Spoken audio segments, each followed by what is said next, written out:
तारुफ बोझ बन जाए तो उसको छोड़ना बेहतर, ताल्लुक रोग हो जाए तो उसको छोड़ना अच्छा।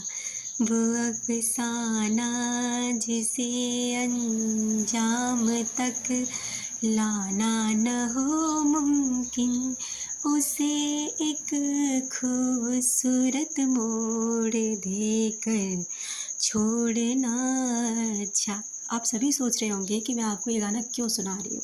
ये गाना तो हम सभी ने सुना है, सभी जानते हैं। बिल्कुल, इस गाने की जो लाइन है ना, वो सुनी आपने ज़रूर है, लेकिन उन्हें कभी आपने फ़ील नहीं करा। आपने इस गाने को फिर से सुनना और समझना कि वो कहना क्या चाहता है, कि तारुफ बोझ बन जाए तो उसको छोड़ना बेहतर। अगर आपका किसी से मेल मिलाप, आपका किसी का इंट्रोडक्शन, परिचय अगर वो बोझ बन चुका है ना, छोड़ दीजिए। अगर आपका कोई रिश्ता रोग बन गया है कि मतलब वो ना तो छोड़ते बन रहा है और ना ही उसे रखते बन रहा है, तो ऐसे रिश्तों को भी छोड़ दीजिए, क्योंकि ये रिश्ते ना आपको हमेशा परेशान करेंगे। ये रिश्ते जब आपके रोग जैसे बन जाते हैं ना, तो इन्हें आप कभी भी संभाल नहीं सकते। इन्हें तभी संभाल सकते हैं जब आप खुद अच्छे हो सकते हैं। बस आज का टॉपिक यही है हमारा, कि अगर सामने वाला आपको छोड़ दे, आपको परेशान कर दे, आपको तड़पता हुआ छोड़ दे, तो आपको क्या करना है।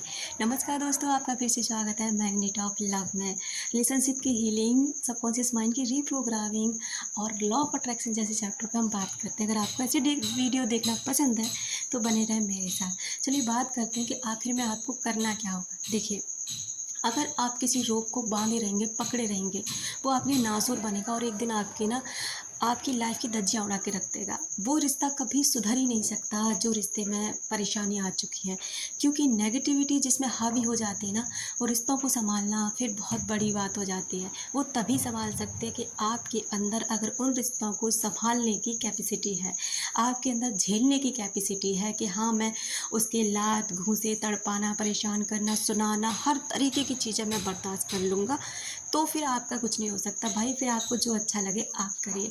लेकिन अगर आपका कुछ ईगो, मतलब आपके अंदर स्वाभिमान है, अगर आपको लगता है कि भाई मेरी भी रिस्पेक्ट है, मैं भी एक इंसान हूँ और वही तरीके से जैसे मैं उसे प्यार करता हूँ या मैं उसको जो चीज़ें दे रहा हूँ वो भी मेरे को उतने ही रिस्पेक्ट से दे, तो फिर आपको सोचने की ज़रूरत है। आपको क्या करना है, देखिए, सबसे पहले तो अपने रिश्ते को, अगर आप टॉक्सिक रिलेशनशिप में है ना, किसी की भी कैसी भी रिलेशनशिप है, टॉक्सिक है, निकलने की कोशिश करिए, क्योंकि वो टॉक्सिक रिलेशन आपको ना हमेशा परेशान करेगा।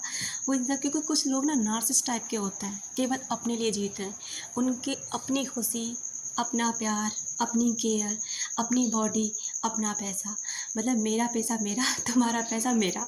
समझ रहे हो ना, मतलब तुम्हारा पैसा भी मेरा और मेरा पैसा तो मेरा ही है। इस तरीके की चीज़ें उनके साथ में होती हैं। तो अगर आप ऐसे रिलेशनशिप में ना, तो प्लीज़ वहाँ से ना धीरे धीरे कट ऑफ करने की कोशिश कीजिए। आप कहेंगे कि कहना बहुत आसान है, निकलना बड़ा मुश्किल है। मुझे पता है, निकलना बड़ा मुश्किल है, किसी भी चीज़ में से निकलना बड़ा मुश्किल है। लेकिन अगर आप निकलने के लिए वहाँ से छटपटाएं भी ना, कोशिश भी ना करें, तो ये तो बेकार है ना। ये तो फिर आपके ऊपर है ना कि आप वहाँ से निकलना ही नहीं चाहते, आप किसी दलदल में फंस गए और आप कह रहे हैं कि अब मैं यहाँ से ना निकलना ही नहीं चाहता, मुझे तो इस दलदल में पड़े रह के मज़ा आ रहा है। तो फिर तो आपको वहीं पड़े रहना ही पड़ेगा ना। लेकिन आप चाहते हैं कि मैं इस दलदल से निकलना चाहता हूँ और मैं अपनी लाइफ को उसी तरीके से एंजॉय करना चाहता हूँ जो पहले करता था, इस रिलेशनशिप में आने से पहले करता था। तो फिर आपके लिए ये वीडियो काम कर सकती है। आप कोशिश करिए, इंतज़ार करिए और छटपटाइए। जितना आप ना कोशिश मतलब खुद करेंगे, आप उतने उस गड्ढे में गिरेंगे। कोशिश कीजिए कि इससे निकलने के तरीके ढूंढिए कि क्या हो सकता है। पहली बात, आप अपनी लाइफ का मोटिव पहचानिए कि आप, भाई हर इंसान की लाइफ का एक मोटिव होता है, उसे क्या बनना है, क्या करना है। गवर्नमेंट जॉब चाहिए, नॉर्मल जॉब चाहिए, बिजनेस करना है, कोई वैसी जॉब करनी है, फॉरेन जाना है, या फिर कोई भी चीज़ अपने लिए, एक्टर बनना है, सिंगर बनना है, पेंटर बनना है, जो भी हर इंसान के अंदर एक स्किल होती है और ख्वाहिश होती है कुछ करने की, उस पर काम करना ना धीरे धीरे शुरू कर दीजिए। कि आपको ना, क्योंकि आप पता है, खाली दिमाग शैतान का घर। जितना आप खाली रहेंगे उतना ही आपको उन बातों को याद करके रोएंगे, परेशान होंगे, तड़पेंगे। तो फिर आप जब इन चीज़ों से निकलने लग जाते हैं ना, तो आप वो सामने वाला जो व्यक्ति गया है ना आपको छोड़ के, उसकी रातों की नींद उड़ जाती है। भाई ये इंसान मेरे लिए पागल था, भाई एक दिन ये बंदा ना या बंदी मेरे लिए पागल थी, परेशान थी, आज इसको क्या हो गया, आज ये कैसे निकल गया मेरे उस चंगुल में से। उस इंसान, चाहे उसके पास कितने भी ऑप्शन क्यों ना हो, आपको पता है हमारे हाथ में 5 उँगलियाँ और हमें पाँचों ही प्यारी होती हैं। भले ही हम किसी एक को तवज्जो ना देते हो, हमें कह रहे कोई फ़र्क नहीं पड़ रहा, लेकिन जब एक उँगली दुखती है, कट जाती है, कुछ भी होता है ना, तो हमारा सारा ध्यान ना सारी उँगलियों को छोड़कर उस उँगली पे पड़ता है जो दुख रही है या फिर है ही नहीं। समझ रहे हैं ना? तो ठीक उसी तरह ना किसी की लाइफ में कितने भी ऑप्शन क्यों ना हो, अगर आपने उस व्यक्ति को कुछ अलग दिया है, कुछ बढ़कर दिया है, कुछ औरों से अलग दिया है, तो आपके न रहने से उस व्यक्ति पर फ़र्क पड़ेगा। अभी तो उसे पता है ना कि आप उसका दरवाज़ा खटखटा रहे हैं, आप कहीं जा ही नहीं सकते, आप उसके लिए पागल हैं। वो आपको छोड़ दे, नहीं छोड़े, भाव दे, नहीं दे, कुछ करे, ना करे, आपको प्यार करे, ना करे, कोई फ़र्क नहीं, वो आप वहीं पड़े रहोगे, आप कहीं जा ही नहीं सकते।